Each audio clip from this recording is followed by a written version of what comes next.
Olá a todos vocês, eu venho aqui fazer um vídeo acerca do nome Jesus. Muitas pessoas me solicitaram e eu queria hoje estar falando, é errado falar o nome Jesus aportuguesado? É errado? Surgiram muitas pessoas dizendo que é errado pelo fato de nome não se traduzir. Apesar que o nome aportuguesado Jesus não é uma tradução. O nome aportuguesado Jesus é uma transliteração que isso origina-se do latim, que o latim origina-se do grego, e que o grego origina-se do hebraico. E hoje eu quero fazer esse vídeo para demonstrar se é errado ou não. Bom, em primeiro lugar, vamos ao nome em hebraico. O nome em hebraico de Jesus era esta forma aqui antigamente, tá? Essa era a forma. Essa aqui era a forma antiga. Então eu estou utilizando o Yud, o Re, o Vav, o Shin e o Ain. Era a forma antiga. Então você tem o Yud, você tem o Re, você tem o Vav, depois você tem o Shin e depois você tem o Ain. Essa era a construção antiga, a construção arcaica. Então antes do período do cativeiro babilônico, essa era a forma. Então você tinha o Yud, você tinha o Re e você tinha o Vav, que as pessoas pronunciavam Yehoshua. Essa era a forma arcaica, a forma antiga. Houve várias construções, houve várias transformações desse nome. Tanto é, existia uma outra forma que colocava o Vav aqui também. Ó. Existia essa forma também, que era o Yud, o Re, o Vav, o Shin, o Vav e o Ain. Então tinha dois Vavs. Ou seja, existiram várias construções acerca desse nome. Então, Yehoshua da mesma forma. Então aqui se passava por o Vav pelo som de U e esse Vav pelo som de O. Que vocês se lembram que o Vav ele tem duas construções. Só que esses caracteres aqui, chama-se o palo-hebraico, é o mesmo alfabeto dos fenícios. Ou seja, a constituição do alfabeto veio pelos fenícios. E o povo judeu, no período arcaico antigo, utilizou os mesmos caracteres. Depois veio essa forma, esses caracteres pós-cativeiro babilônico, que aí eles fizeram uma modificação. Então se tinha aqui ó, o Y, vou colocar da esquerda para a direita, tá? Então você tinha o Y, você tinha o H, você tinha o W ou o V, ou tinha o SH nessa forma aqui. Depois você tinha o W de novo. E esse A era apenas esse sinalzinho de aspiração. Então essa forma corresponde a esta forma. E também existia essa forma aqui, ó, que era o Yud, o Y, o H, o W, o SH e essa forma, outra forma. E o Ain, que está aqui no final, que é isso aqui, que corresponde a essa aqui. Ó. Então as pessoas conhecem Yud, Re, o Vav, o Shin e o Ain. Mesma coisa, Yud, Re, o Vav, o Shin e o Ain. Depois essa outra construção, Yud, Re, Vav, Shin, Vav, Ain. E está aqui em caracteres fenícios ou palo-hebraico, que é o que é conhecido. Então essa era a forma arcaica, a forma antiga. Isso antes do período do cativeiro babilônico. Após o período do cativeiro babilônico, qual a transformação que veio? Veio essa forma aqui agora, vamos lá. Aí colocaram uma outra forma, que era a expressão essa aqui, ó. E alguns colocavam essa forma, e depois outras pessoas colocaram essa forma aqui, ó. Então já houve também modificações. Então alguns de uma forma, outros, porém, de uma outra forma. Então nós tínhamos o arcaico, nós tínhamos essa forma aqui, ó. Apenas essa forma correspondendo a essa, e essa forma se tinha essa forma aqui. O Shin, aí você tinha o Vav e você tinha o Ain. Então tinha essa forma aqui, ó. Forma abreviada, e depois ficou mais para esta forma aqui. Apenas 3 consoantes. E o grego, o trabalho da Septuaginta, o grego antigo, veio trabalhando em cima dessa forma aqui. Então essa forma que é atestada hoje na Brit Hadashah, que as pessoas conhecem como Novo Testamento. Tome do Salvador, você tem essas 3 consoantes, Yud, o Shin e o Ain. Não existe o tetragrama aqui. Quem coloca o tetragrama não é atestado em nenhum texto, nenhum manuscrito. Isso é uma montagem, uma deturpação que outras pessoas fizeram ao bel prazer. Mas isso não é atestado em nenhum manuscrito antigo, nenhum códice antigo, o tetragrama inserido nesse nome. Mas algumas pessoas querem colocar. Colocam porque querem colocar. Mas sendo atestado em achados arqueológicos, em documentos mais antigos, não existe. Se você pedir o fundamento, não vai existir nenhum fundamento. Por quê? Porque não existe. Só se tem fundamento daquilo que existe. Do que não existe, não se tem fundamento. Então, eles fizeram um tetragrama, uma construção, mas isso não vem ao caso agora, porque você não vai encontrar fundamento. Então, eu vou apenas estar aqui colocando o que é mais utilizado, o que foi colocado, o que foi inserido. Então, volto. Você tem esta forma, você tem esta forma. Só que o que é mais corrido é essa forma aqui, ó. Então, Yud, o Shin, o Vav e o Ain. Mas também existe Yud, o Shin e o Ain. Então, eu vou trabalhar com Yud, Shin, Vav e Ain, tá? Nesses caracteres. O que ocorreu? Eu vou apagar aqui e mostrar o que a Septuaginta fez. Veja bem, gente. A Septuaginta, o trabalho dos gregos, não existia alguma dessas consoantes como correspondência para o alfabeto grego, e até hoje não tem. Qual é a transliteração do Yud? É o Y. O Shin, SH. O Vav, o W e o Ain, apenas esse sinal. Que o Ain representava, alguns colocam, representava um valor de A. Mas, na verdade, é um equívoco, porque o que representa um valor de A no final de uma palavra é o Aleph e o Re. Ok, mas alguns consideram que o Ain representa o som de A também. Apesar que no sistema massorético, vou colocar o sistema massorético, está assim, ó. E deixa eu colocar aqui embaixo para vocês compreenderem. Então, esse aqui é o sistema massorético, tá? E aí vem Yeshua. Esse é o sistema massorético. E que o grego, ele utiliza essa forma aqui, ó. Tá? Ele vem trabalhar com essa vocalização. E, o Shin, o Shurek, o Ain e tem o Pata, que é o nome das vogais. Transliterando, ficaria isso aqui, ó. Ye, Shu, aí vem esse sinalzinho. Yeshua.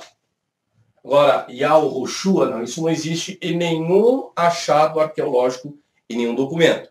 Até hoje, os estudiosos, os hebraístas, os paleontólogos, os arqueólogos, não encontraram essa forma que algumas pessoas estão proliferando. Não existe. Então, o que você deve fazer? Solicitar um fundamento, solicitar uma bibliografia de onde eles estão encontrando essa expressão. Não existe. Bom, então, o grego ele vai trabalhar em cima dessa forma, ou em cima dessa forma, ou em cima desta forma aqui, no paleo-hebraico. Então, você tem um paleo-hebraico, o texto proto-massorético, ainda não vocalizado, e o texto massorético. Essa aqui é a transliteração. Então, o que o grego fez? Eu vou apagar aqui para vocês compreenderem essa transformação. No grego não existe Y. A consoante Y no alfabeto grego não existe. Então, o que os gregos fizeram? Eles foram e se adequaram à situação. Essa forma aqui, vamos lá, para as pessoas entenderem. Esta forma, ou tem a forma arcaica, que é esta forma aqui. Você tem um Ai, que é isso aqui. Então, Yud, o Shin, o Vav e o Ain. No lugar, como não existe até hoje Y no alfabeto grego, o que eles colocaram? O Iota. O Shin, por representar SH, e no grego não tem esse SH, eles colocaram o Sigma. Aqui é uma consoante que hoje nós chamamos de Shurek. Ela tem um som de U. Tem um som de U. O que eles fizeram? Para dar o som de U é necessário você colocar o quê? O ômicron e o Y. E o Ain, que diz que representa A, será que eu poderia colocar o alfa aqui? Vou inverter agora aqui. Agora, cadê o E, professor? Aí você pega o E do sistema antigo, né? Que é isso aqui, ó. Olha o E aqui, ó. Então, eles pegam o E para Eta. Aí o Shin pega o Sigma. Aqui você tem o som de U. Ou seja, porque no grego, no encontro de ômicron com Y, dá um som de U. Literalmente, é um som de U. Eu não pronuncio OI, não. Pronuncio U. Vamos colocar o alfa aqui, né? Que é a representação do Ai. Posso fazer isso? Para o nome masculino, não. Porque a terminação em alfa é característica do feminino, da primeira declinação. É aí onde mora o problema das pessoas não compreenderem a transliteração do hebraico para o grego. Por que não colocou A, professor? Porque se eu coloco A, eu saio fora da regra gramatical de um idioma. Um nome masculino eu não posso colocar um A, porque o A é característica dos nomes femininos em grego. Então, o que eles fizeram? Para que houvesse o trabalho da declinação, no lugar do ein, eles colocaram o sigma final. Agora sim, agora eu construí um vocábulo na segunda declinação. Porque existe primeira, segunda e terceira declinação em grego. Primeira declinação é a terminação dos substantivos femininos. Segunda declinação para os gêneros masculinos. E a terceira declinação são os neutros. Exemplo, a palavra espírito é uma palavra neutra no grego. Então, existem características peculiares a cada idioma. E o hebraico não trabalha com declinação. Não existe isso em hebraico. Mas no grego existe. Então, quando as pessoas radicalizam sem conhecer a estrutura gramatical de cada idioma, como o português e o latim. Nosso português tem as regras gramaticais, qualquer idioma tem, gente. Qualquer idioma tem as suas regras gramaticais. Você fazer uma construção é você sair fora da norma gramatical. É uma coisa que não existe, nenhum gramático, nenhum lexicógrafo, ninguém vai fazer uma construção que muitos estão fazendo por aí. Então esse é o nome que veio. Que transliterado nós temos o I, o E, o S, aqui o som é de U e o S, que você tem aqui, Iesus. Então, Iesus, aqui eu transliterei, tá? Transliterei que daqui que é em grego. Que esse nome vem do hebraico. Isso é uma transliteração. Ah, professor, mas por que não colocou Y? Por que não colocou Y aqui? Porque não existia o Y, não existe Y no alfabeto grego. Não existe. Não tem como. Assim como não existe a consoante C no hebraico. Não existe a consoante X no hebraico. Preste bem atenção. Então, eu estou colocando para vocês entenderem. Depois vocês podem pesquisar com mais profundidade para vocês compreenderem. Agora, existe chamado de declinação em grego. Vou explicar isso daqui. Vou apagar aqui e explicar em grego. Exemplo. Iesus é o caso nominativo. O que significa isso aqui? Vou traduzir aqui em português. Jesus. Tá. Existe o caso, esse aqui é o caso nominativo. Vou abreviar. Existe também que se chama o caso genitivo. Aqui estou falando de Jesus. É o caso genitivo. Existe também chamado de caso nominativo. Que é essa forma aqui. Que é o caso acusativo. Eu estou falando o Jesus. Existe também o caso dativo. Que é essa forma aqui. Que agora estou falando a Jesus ou para Jesus. Existe também o caso vocativo, que é a mesma forma. Eu estou falando ó Jesus. Ah, professor, mas é tudo idêntico, esta e com esta. É. Agora, eu dependo do contexto da oração para saber se isso é o genitivo, se isso é o dativo ou se isso é o vocativo. Eu dependo da construção da oração do grego. E eu tenho aqui o acusativo, que é o caso do objeto direto da oração. E o nominativo é o sujeito da oração. Então, veja bem, se a pessoa não conhece esses casos, nominativo, genitivo, acusativo, dativo, vocativo, a pessoa vai fazer uma construção errada de um vocábulo grego. Por isso que há necessidade de se conhecer um pouquinho da gramática do grego. Então, não posso, professor, colocar o A. Não pode transliterar o ein para o alfa no grego. Porque você vai estar trazendo um substantivo no gênero feminino. E aqui nós estamos tratando de uma pessoa que é homem, que não é uma mulher. Então, não tem como, não tem nem forçar dentro da gramática uma coisa que não existe. Então, o que muitas pessoas estão fazendo aí. Inserindo um tetagrama no nome hebraico de Salvador, que também não tem como, gente. É forçar uma situação. Uma vez que não existe, volto, não existe uma atestação para isso, para inserir a consoante Yud, Re, Vav, Re no nome do Salvador, né? Então, as pessoas dizem que o grego deturpou o nome do Salvador em hebraico. Me desculpa, o grego transliterou. Estão aí deturpando sim. Quem coloca o tetagrama no nome do filho são pessoas que... Essas pessoas estão deturpando. Estão colocando uma coisa que não existe. E nem de gramática conhece, né? Então, Tem que tomar cuidado com isso. Bom, gente, depois do grego, o que aconteceu? Veio o alfabeto em latim, o latim antigo. Entende? Hoje, 2012. Porque se fosse errado, meu amigo, então, me desculpa. Então o grego errou, todo mundo errou. Agora, como que alguém vai pronunciar o nome sendo que não tem equivalência? Volta, é a mesma coisa para Israel hoje. Seu nome é Carlos, tem C no alfabeto hebraico? Não. E agora? Então você vai falar que o judeu está deturpando o seu nome? Não existe a consoante X no hebraico. Então a pessoa que tem o nome com X vai falar que o judeu está deturpando o seu nome? Ah, deturparam. É a mesma coisa. Vamos supor que o nome do Salvador, vamos supor hoje, uma suposição. O Salvador nascesse hoje e o nome dele é Carlos. Ele é brasileiro. O Salvador é brasileiro e o Salvador fala português. Como que você vai fazer? Aí vamos supor que a proliferação, né, vamos dizer, desse evangelho vai lá para Israel. E o que eles vão chamar lá de Carlos, o Salvador? Lógico que não. Por que não vão chamar de Carlos, professor? Porque não existe a consoante C no alfabeto hebraico. Vamos supor que o nome de Salvador é que a consoante X nasceu aqui no Brasil. Aí vai lá para Israel, no alfabeto hebraico não existe X. Então eles deturparam lá em Israel o nome aportuguesado. Vocês estão entendendo onde está entrando na história?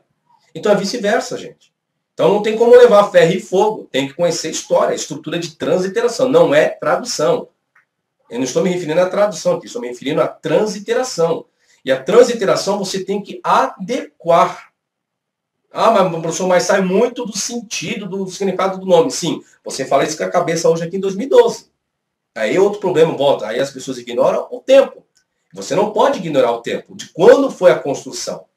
Então não é errado, uma vez que essa transliteração do nome Jesus aportuguesado é antiga, não é de hoje.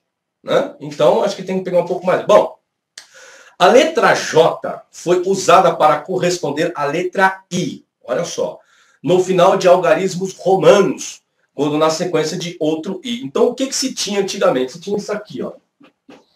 Isso, ó. Olha o que colocava, ó. Para representar 23. Antigamente colocava-se um J. Na verdade é isso aqui. Né? 3 Is. Então o J dentro de numerais romanos. Para representar um I final. Isso é uma regra antiga. Para o numeral romano representar 23. O uso distintivo surgiu por Gian Giorgio Trissino. Esse J, tá? O uso distintivo que distinguiu o J do I foi feito por uma pessoa chamada Gian Giorgio Trissino. Nasceu em 8 de julho de 1478 a 8 de dezembro de 1550. Foi um italiano, poeta, diplomata e gramático. O primeiro a distinguir explicitamente o I do J foi ele, como a representação de sons separados em sua Epístola del Trissino delle Lettere Movamente Aggiunte nella Língua Italiana, ou seja, Epístola Trissino, sobre as letras adicionadas recentemente em língua italiana de 1524. Eu estou falando de uma pessoa de 1524, nós estamos em 2012. Aí, usar uma regra ferro e fogo é chamado de ignorância, me desculpe. Originalmente, I e J eram formas diferentes para a mesma letra. Ambos igualmente representavam I e J. Mas das línguas românicas, que é onde originou-se o nosso português, né? Do latim românico, das línguas românicas, desenvolveram novos sons. Por exemplo, J e G. Então, usam J e G. Então, o J tinha um som também de G. E o I para o J e o J para o G. Então, o que eles falavam? Então, quando você falava de I, você usava o J. Você queria falar G, você usava o J para G. Olha que coisa de louco. Então, antigamente, o I, você queria falar I, você usava o J. Se queria falar G, a pronúncia de G, você usava o J. Essa era a regra antiga. Eles desenvolveram isso. Antigamente. Né? Vou continuar a leitura. Petrus Ramos, o famoso Pierre de la Ramière, ele é de 1515 a 1572. Foi um influente francês e educador. No período da Renascença, acrescentou a letra J e V. Ele trabalhou, ele quem difundiu o nosso português. Então, ele foi quem difundiu o J e o V. Então, a partir dele, utilizou-se o U, com vogal e consoante.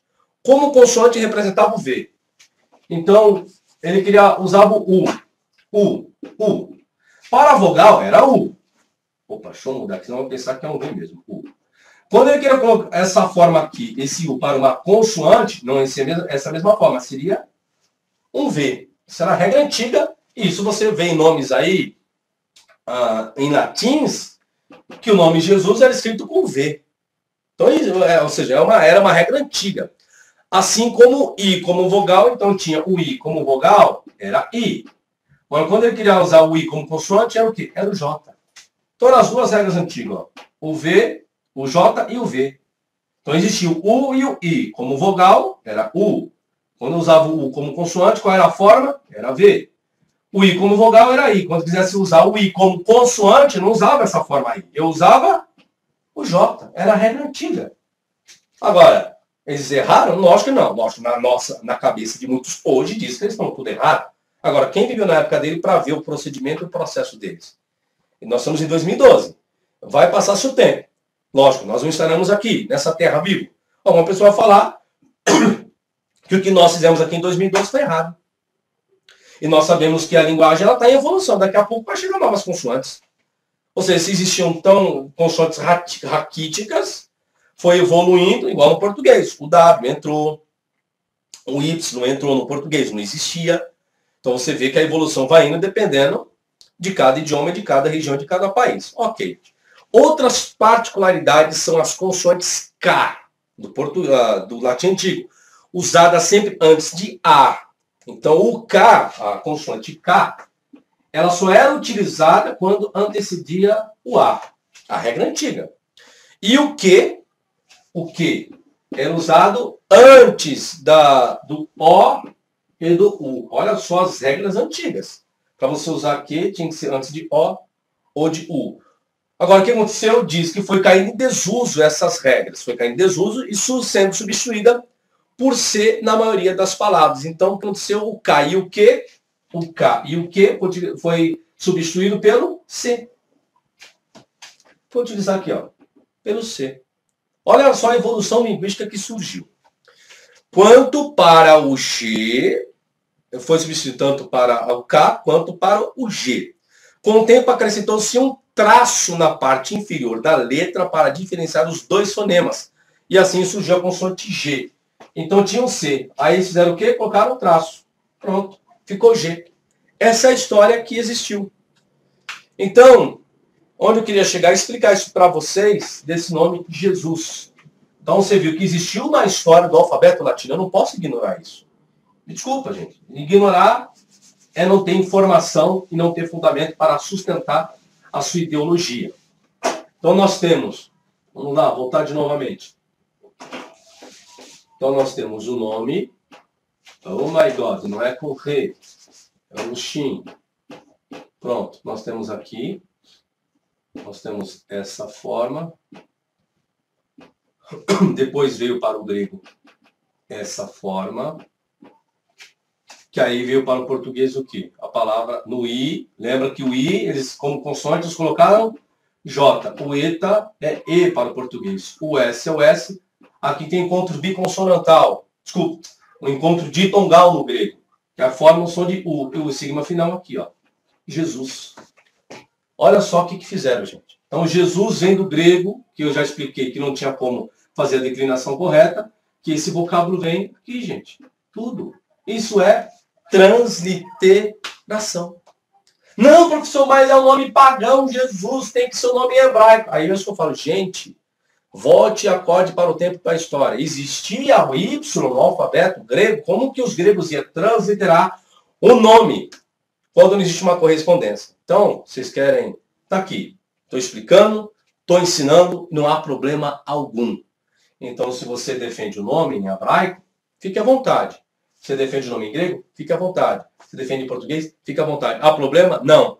Porque se, mas o nome de Jesus é pagão. Agora eu pergunto, as consoantes, essa forma aqui, ó, vamos lá.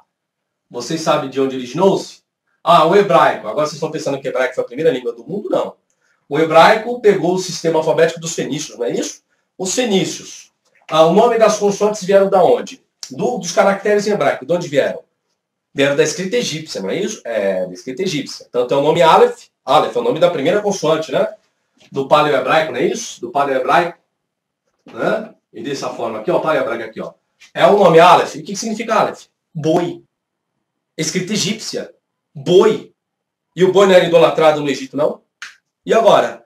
Então vocês estão tanto dizendo que o nome aportuguesado de Jesus é pagão, sendo que todas as construções, o nome de todas as consoantes do hebraico antigo, eu estou falando agora, do primitivo, que vem do fenício, era tudo nome de coisas que eram adoradas no Egito. E agora onde está a diferença? Então se é pagão, meu amigo, então esquece. Então o próprio alfabeto hebraico é paganizado. Então tudo é pagão. Agora como você vai defender isso? Pega aí um livro, acho que é a Gramática de Gordon. Vou pegar aqui para vocês. Que vocês tanto utilizam.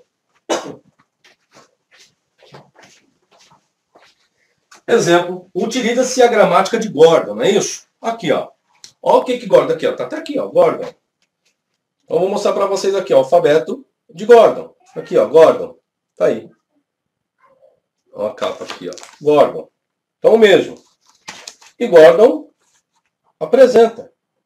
Vai dar para vocês verem aí, ó. Olha o nome que ele traz aí, ó. Aleph, que significa boi. Beit, casa. Gimel, camelo. Dalet. E por aí ele vai explicando. Eu vou ler aqui para vocês, ó. Então, Aleph significa boi. É tudo dos fenícios. Tanto é o desenho que ele traz aqui do lado aqui, ó. Aqui, ó.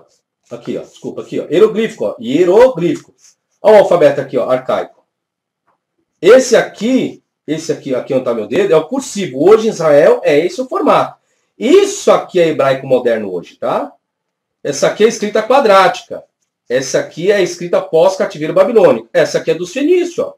Chama de cananita. É isso que eu estava colocando na lousa para vocês, que os fenícios desenvolveram. Tá aqui.